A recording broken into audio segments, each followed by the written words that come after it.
이 아브라함이 그 다음에 낳은 게 뭐냐, 이삭이잖아요.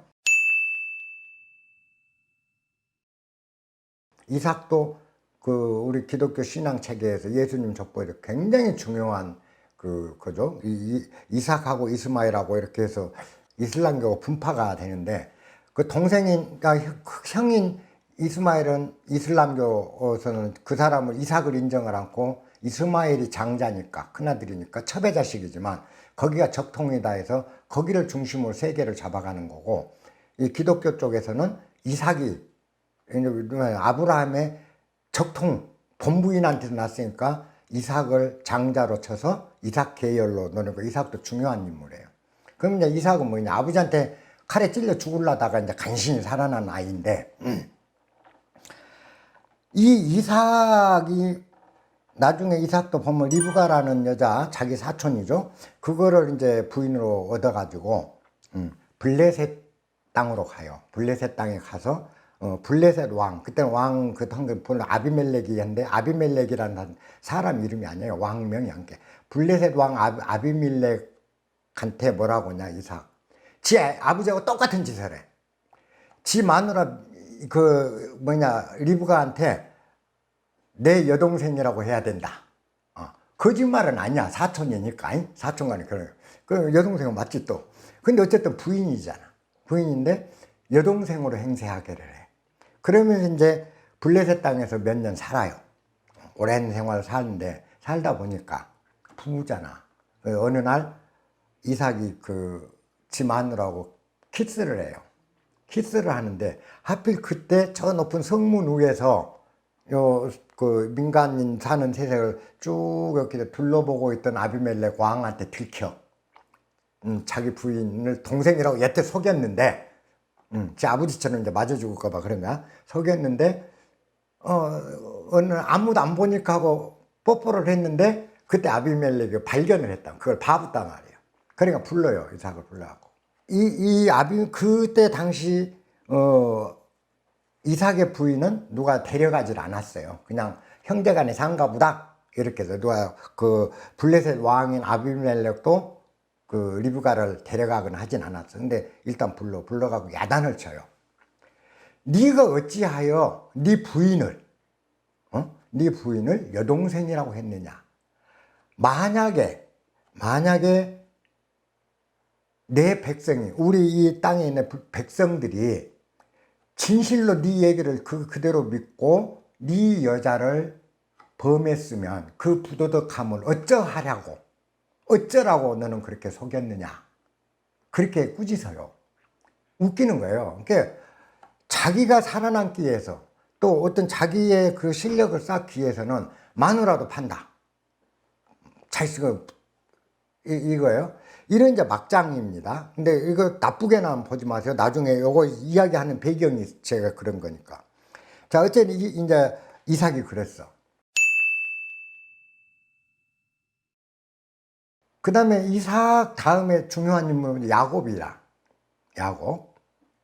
야곱은 어떤 상 보세요. 이제 이삭이 야곱하고 에서를 낳았는데, 에서라는 그 쌍둥이를 낳았는데, 이 에서가 태에서 나오는데 먼저 나온 게 야곱이 발을 꽉 잡고 안 놓고 발목을 잡고 따라 나왔어요. 이제 태어날 때의 광경을 보면. 근데 에서가 장자니까 이삭의 모든 상속권과 집안 상속권을 에서가 받게 돼 있는, 장자 상속 원칙이 그때 유대인 사이가 있었어. 그래서 에서가 장자 상속을 받게 되는데, 야곱이, 에서는 힘도 좋아. 힘도 좋고 사냥을 하고. 그 야곱은 힘도 없고 예리하게. 그건 뭐냐, 가인과 아벨하고 모델이 비슷해요. 가인은 힘있고 굉장하고, 아벨은 그 양치는 목동, 약하고 이런 상태인데, 야곱이 그 여자 같아. 굉장히 여성스럽고 섬세하고 상냥하고. 근데 이삭은 장자인 에서한테 모든 상속권을 물려주려고 해요. 그런데 부인 리브가는 말 잘 듣고 싹싹한 야곱이 더 이쁜 거야. 그러니까 야곱한테 재산을 물려주려고 생각해요. 서로 다른 거죠. 아버지하고 엄마가. 그래서 이제 그 이삭이 이제 늙어서 눈도 귀도 어두워져 죽을 날이 멀지 않았는데 고기가 먹고 싶어 해요. 그러니까 에서가 이제 사냥을 가서 양을 잡아갖고 사냥을 아버지를 그 봉양하려고 사냥을 갔는데 에서는 몸이 전부 털복숭이래요. 야곱은 털복숭이 아니에요. 그러니까 리브가가 이때다. 그러고는 아버지가 이제 눈이 멀었으니까 안 보이니까 에서 몸에다가 양털 이걸 딱 그 가죽을 씌워갖고 털이 완전 부숭부숭하게 가장을 시켜갖고 고깃국을 끓여갖고 에서로 변장을 에서인 것처럼 해갖고 이삭한테 갖다 주고 축복을 받고 장자 상속권을 받으려고 그래요. 처음에 이제 이 장자 상속을 왜 노리게 됐냐면 에서가 사냥을 갔다 한 번은 오면서 배가 되게 고팠어. 그럴 거 아니에요. 사냥 갔다 오니까 이제 배가 되게 고픈데 보니까 야곱이 팥죽을 끓이고 있는 거야. 팥죽을. 그 배고플 때 팥죽을 보니까 굉장히 먹고 싶어. 그러니까 야 동생아 나 팥죽 한 그릇 다오. 그러니까 야곱이 뭐라고 하냐. 대신 내봐 팥죽을 먹으려면 장자 지위를 나한테 양보해라. 내가 장자라. 내가 장자라는 걸 인정해 주라. 그러니까 배고플 때 아니 이게 뭐 어릴 때잖아. 어릴 때니까 팥죽 한 그릇이 중요한데 뭘 알아. 그러니까 배고픈데 내가 죽게 됐는데 에서가 내가 죽게 됐는데 장자 상속이 장자가 뭔 필요가 있냐. 그래 네가 장자해. 지금부터 네가 장자해. 그리고 팥죽을 하나 얻어 먹었어. 그러니까 얍삽하게 형 지위를 뺏은 거야. 그렇지만 아버지로부터 인정받은 건 아니잖아. 그래서 이제 야곱은 그 아버지까지 자기를 장자로 인정하기를 바라서 자기를 이번에 엄마하고 짠 거예요. 그래서 엄마가 이제 몸에다가 양털을 붙이고 해서 에서 몸 털처럼 한 다음에 고깃국을 끓여갖고 가서 제가 아버지한테 준 거예요. 누구냐 네가. 그러니까 에서입니다. 제가 이 사냥 가서 잡은 고기를 드십시오. 그러니까 그래도 그 에서가 만드는 고깃국을 먹고 싶은 아버지인데 눈이 멀었잖아. 근데 목소리를 들으니까 이상하단 말이야. 네 목소리가 왜 그래? 그러면 우리 뭐라고 그러죠 보통? 너 목소리가 옛날하고 틀리다 그러면 감기 걸렸다고 그러잖아. 이 핑계를 댄 거야. 목소리는 게 내가 좀 그 감기기가 있는 것 같다. 그러니까 아버지가 그래도 미심쩍은 거야. 이삭이 보기에. 그래서 이리 가까이 와라. 그러고 팔을 내밀어 보라. 그래서 이제 팔을 이렇게 하니까 팔을 여리여리 이제 눈먼 장님이 여리에 더듬어서 팔을 만져보니까 털이 보송보송하잖아. 부송부송하잖아. 그러니까 에서가 맞구나. 그러고 모든 축복을 다 해주는 거예요. 근데 축복을 해줬다 성경은. 근데 축복이란 건 뭐야? 장자 상속권을 줘서 네가 이제 모든 집안을 이어받는다라는 걸 선언해버리는 게 축복이에요. 우리가 거기서 너는 번성하라 뭐하라고 축복했다라는 그 말의 의미는 상속을 받았다는 뜻이에요. 사실은. 그래서 이제 상속을 네가 받아라 했다고. 그래 놓고 나니까 이제 장자 상속을 다 네가 받아라고 일단 선언을 했는데 하느님 앞에 선언이 된 거잖아. 에서가 그때서 뒤늦게 이제 사냥을 해갖고 와서 고깃국을 끓여갖고 지 아버지한테 간 거예요. 이삭한테. 그러니까 이삭으로서는 황당한 거지 이제. 속았구나. 근데 이미 늦었단 말이야. 한번 내뱉어 버렸단 말이야. 장자 상속을.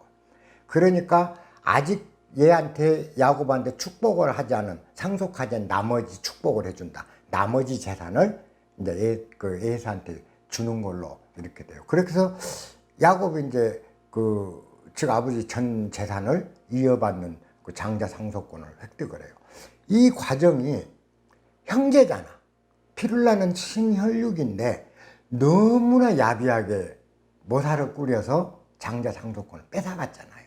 팥죽 한 그릇으로 자기 형하고 쇼당을 보고, 그지? 요 쇼당이란 말 써서 미안해요. 근데 그게 정확한 거예요. 그렇게 해서 서로 가른말을 타고, 그 다음에 지 아버지 마지막 그거는 지금 형 모습으로 변장을 하고 엄마하고 짜고 상속권을 뺏어갔다. 과연 이런 사람이 훌륭한 사람일까? 아닐까? 이것도 하나 의문으로 남겨야 다음 문제가 풀려요. 야곱이 그랬다. 그러고 이제 야곱은 그 다음에는 이제 어떻게 되냐? 에서가 이제 분해서 펄쩍펄쩍 뛸 거 아니에요. 그러니까 저 새끼 죽여버리겠다고 이제 벼르는 거야. 그러니까 리브가가 보니까 야곱은 에서는 힘도 세잖아. 가인이 아벨 죽이듯이 이게 자기 귀여운 아들이 문제가 생겨야 되니까 도망가라고 하죠. 도망가라고. 그러면 장자 상속을 다 받아서 재산을 다 받고 명분을 다 받았다 해도 도망자 신세가 되는 거예요. 도망자가 돼서. 그죠? 도망자 신세가 되는데 어디서 하나님 축복을 하냐. 이제는 도망자가 되니까 이제 올 때 갈 데가 없어. 그래서 사막으로 도망가서 가다가 밤이 됐는데 잠잘 데가 없잖아요. 그러니까 그 들판에서 돌멩이를 베개 삼아서 베고 자다가 그 꿈속에서 이제 하나님 음성을 듣고 축복을 받았더라. 이렇게 나와. 그건 뭐냐? 자기가 재산을 차지하려고 또 권리, 이익 모든 걸 차지하려고 피 터지게 싸우고 추구할 때는 고난의 연속이 돼버려요. 힘든. 그래서 쫓기는 신세로 전락이 되는데 이제 올 때 갈 데 없을 정도로 막다른 궁지까지 빠져서 더 이상 어찌 해볼 수 없는 경우에 처했을 때 구원이라는 게 온다는 걸 상징해요. 우리가 그래서 고난이 닥쳤을 때 적당한 고난은 구원이 필요 없어. 근데 진실로 막다른 골목까지 밀렸을 때 그때가 구원의 시기라는 거예요. 그래서 거기를 베델이라고 그랬잖아. 야곱 이름을 하나님을 만난 장소라고. 요셉은 또 어떠냐? 이 참 요셉은 똑똑한 사람이고 나중에 형제들이 죽이려고 11명이 요셉 하나를 죽이려고 그러거든. 죽이려고 했는데 어떻게 이제 안 죽이고 그냥 팔아먹자. 그래갖고 노예로 팔아버려. 노예상들한테. 그런데 노예로 이집트까지 가서 이집트 궁전 수비대장한테 다시 노예로 또 팔려.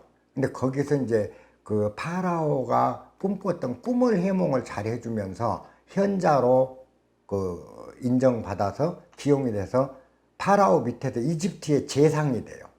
2인자까지 올라간 거예요. 그러니까 굉장히 똑똑해. 그런데 이 요셉은 그러면 훌륭하냐? 천만의 말씀이에요. 이것도 막장이야. 그러니까 요셉 말로 하면 욕 되게 묵을 사람들이야. 요셉은 어떠냐? 늦게 난 자식이야. 이 요셉을 제일 이쁜, 우리가 막내 굉장히 이뻐하잖아요. 막내를 제일. 그래서 그때 당신 옷이 린넨천, 지금으로 하면 뭐 삼배 이런 거야. 그런 걸로 해 입힐 때 요셉만큼은 뭔 옷을 해주냐? 비단 옷, 채색 옷, 울긋불긋한 채색 옷을 입혀. 아버지가. 좋은 옷을 입고 귀염을 받다 보니까 지가 최고인 줄 아는 거야. 그래서 형들을 확 무시를 해요. 그러면서 항상 지가 대장이야. 그러니까 형들한테 자기가 그 형들보다 훨씬 세다. 그래서 자기가 자기 말을 잘 들어야 된다. 이거 자꾸 강조해. 그러면은 우리가 보자고 자식 12놈 중에 맨 막내가 11명한테 내가 제일 잘났다고 내 말 들으라고 우리한테 내 형제들이 그러면 근데 그놈만 또 아버지가 좋은 옷을 입히고 좋은 음식 주고 편애를 해. 형들이 기분이 나쁘게 쌓는 나쁘단 말이야. 근데 요셉은 거기다 한술 텄어. 그냥 그러면 겸손하거나 아버지 기업만 받았으면 되는데 이제는 뭐야? 지가 꿈을 꿨다 이 말이야. 꿈을 꿨는데 꿈에 밀을 비워서 밀단을 내가 세워놨는데 내 밀단은 딱 서 있는데 우뚝 서 있는데 11개의 형들이 빈 11개의 밀집단들은 전부 넘어져서 나한테 절하는 모습을 보이더라 라고 얘기를 해. 그 형들이 들으면 기분 좋겠어? 화나는 짓을 하는 거야.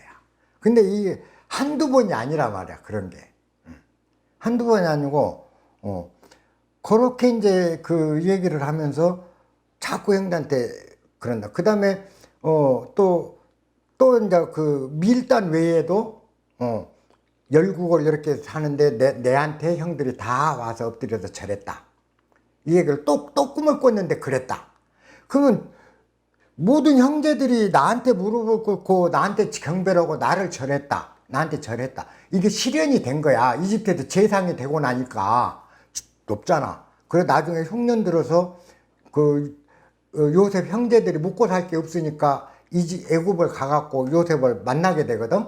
그 요셉 도움을 받아요 실제로. 그러니까 무릎하고 꿇고 잘못했다고 빌어. 그 노예한테 팔아먹고 했던. 근데 어쨌든 어릴 때잖아. 어릴 때 그런 식으로 하니까 형들이 화가 나고 안 입고 온 거야. 그러니까 요 새끼 죽여불자니 형제고, 그래서 그 지나가는 노예상한테 팔아본 거야. 근데 여러분, 요셉이 노예상으로 팔렸다. 내가 아프리카 원주민인데, 그 흑인이 나를 잡아서 미국이나 영국의 노예로 나를 팔아먹었다. 그죠? 요셉이 그런 식으로 노예로 팔려갔다. 이 상황이 어때요? 최악이지, 인간에게는. 인간에게 최악이잖아요. 그러면 인생 조졌다. 망했다. 나는 이제 영원히 구제불능, 내 인생은 쫑났다. 이제 다 이렇게 생각을 해. 근데 그 운명이 가장 힘들어지게 노예로 팔려나간 그 운명이 내 운명의 발단이었어. 재상이 되는 기초야. 그러면 나한테 지금 닥치는 불운, 나한테 닥치는 불행, 이것들이야말로 훗날 내가 위대한 일을 이뤄낼 수 있는 기초가 되는데, 우리는 지금 불행이라고 해서 울고 불고 신세타령하고 너무 성급하게 좌절한다. 그리고 성급하게 판단한다. 우리 그러잖아요. 지금 공부 못해. 그러면 인생 끝날 것 같은데, 이 공부를 못했기 때문에 성공할 수도 있다라는 거예요. 인생은 반전이 있어요. 이와 같은 게 정말 중요한 포인트들인 거예요. 이런 이야기 속에서 우리가 짚어내야 하는 거예요. 자, 요셉이 노예로 안 팔려갔으면 못 질까요?